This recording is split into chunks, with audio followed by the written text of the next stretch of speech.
হুমায়ুন কবিরের ভিডিওটা দেখেছো তো? বাংলায় 3 কোটি মুসলমান।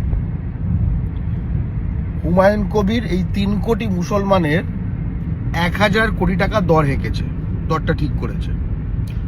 অর্থাৎ বাংলার প্রতিটি মুসলমানের পার হেড রেট 333 টাকা ঠিক করেছে হুমায়ুন। তবু রেট তো এটা ঠিক করেছে।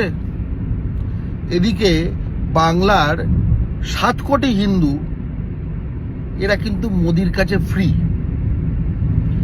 হুমায়ুন এই ভিডিওতে নিজেই বলেছে যে বাংলার মুসলিমরা বোকা। বাংলার মুসলিমরা যদি হুমায়ুনের কাছে বোকা হয় আর 333 টাকা পার হেড রেট ঠিক হয়, তাহলে ফ্রি মাল মনে করা যে বাংলার যে হিন্দুরা, যাদের ফ্রি মাল মনে করে মোদি, তাহলে মোদি বাংলার হিন্দুকে কি মনে করে ভেবে দেখবে।